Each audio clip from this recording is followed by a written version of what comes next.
Assalamualaikum warahmatullahi wabarakatuh. Semangat pagi, apa kabar semuanya?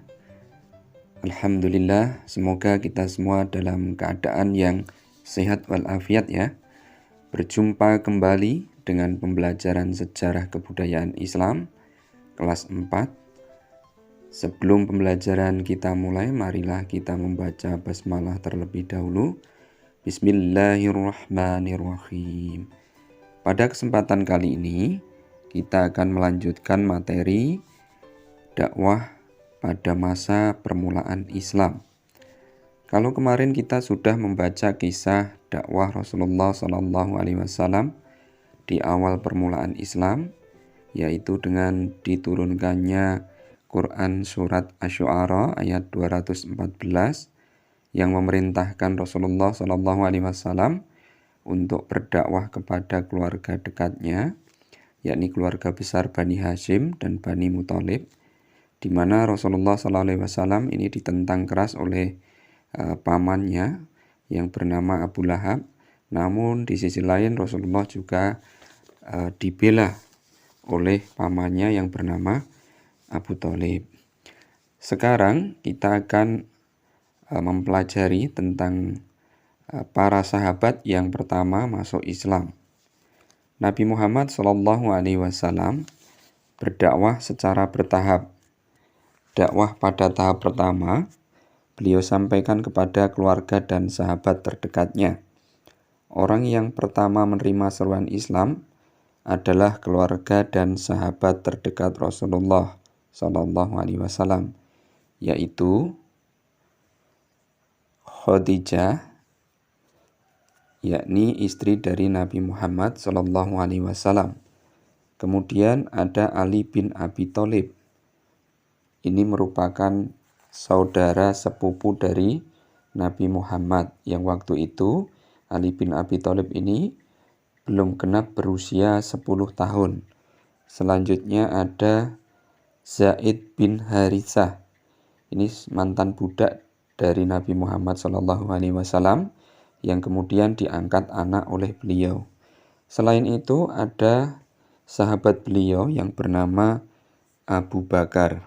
Kemudian pada dakwah tahap kedua ini dilakukan secara sembunyi-sembunyi ya.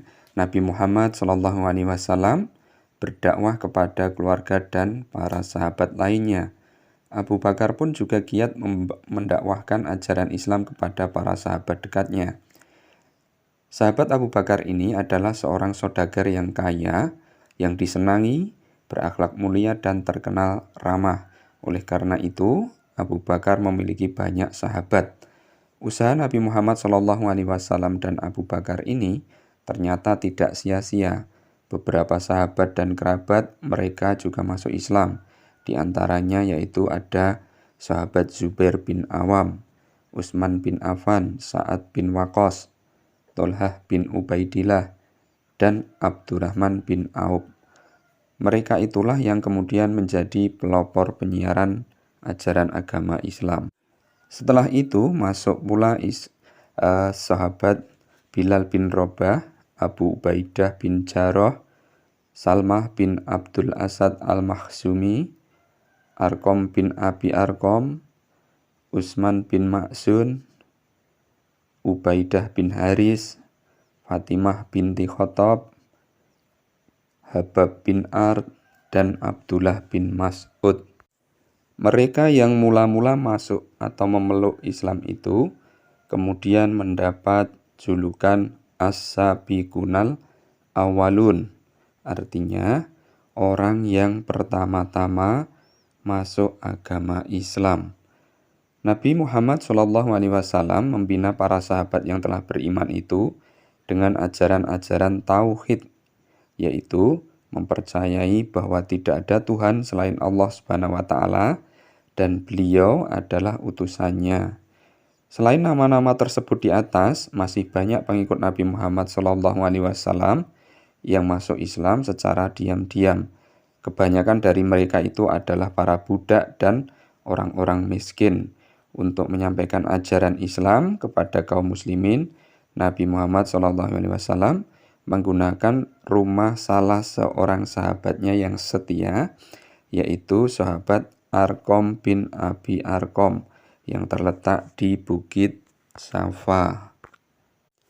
Dalam membina kaum muslimin, Nabi Muhammad SAW mendahulukan pembinaan akidah dan akhlak, serta perilaku islami yang sesuai dengan petunjuk Al-Quran. Mereka belum diajarkan ibadah-ibadah seperti yang telah dilakukan oleh kaum muslimin saat ini. Mereka belum diajarkan puasa karena kewajiban berpuasa baru diperintahkan pada tahun kedua Hijriyah. Mereka sudah diajarkan sholat, tetapi bukan sholat 5 waktu. Sholat 5 waktu baru diwajibkan setelah Nabi Muhammad SAW melakukan Isra Mi'raj. Pada masa itu terdapat beberapa pembinaan yang dilakukan oleh Nabi Muhammad SAW terhadap kaum muslimin dalam mengajarkan agama Islam. Pembinaan tersebut diantaranya yaitu 1. Pembinaan akidah. Pembinaan akidah ini bertujuan agar kaum muslimin meninggalkan penyembahan berhala seperti yang masih dilakukan oleh sebagian besar kaum Quraisy. Kemudian, yang kedua, pembinaan akhlak. Pembinaan akhlak ini bertujuan agar kaum muslimin berbudi pekerti luhur, meninggalkan kebiasaan-kebiasaan buruk seperti berjudi, mabuk-mabukan, merampok, dan perbuatan tercela lainnya.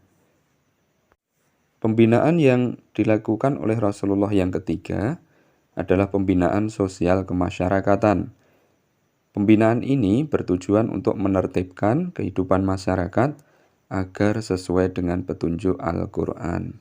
Mereka diajarkan untuk mencari rezeki yang halal, menyayangi sesama, saling menghormati dan tolong-menolong, bergaul dengan baik, bertetangga dengan baik, dan sebagainya.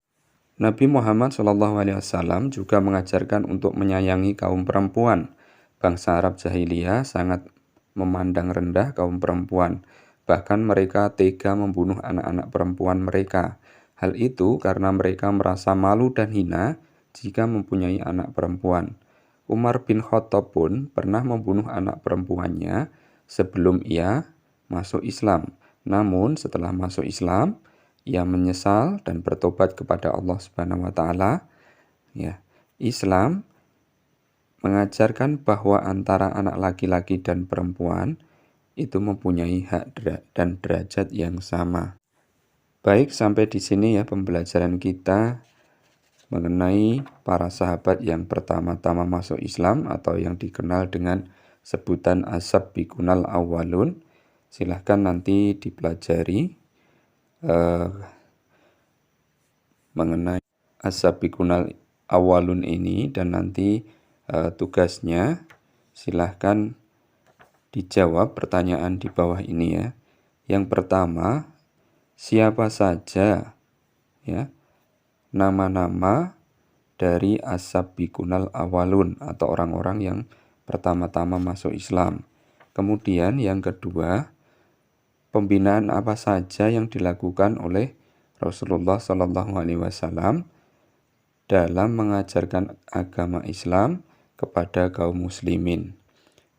Terima kasih atas perhatian anak-anak semua. Untuk pembelajaran hari ini Ustadz cukupkan sampai di sini. Nanti kita lanjutkan materi berikutnya. Kita akhiri dengan membaca hamdalah.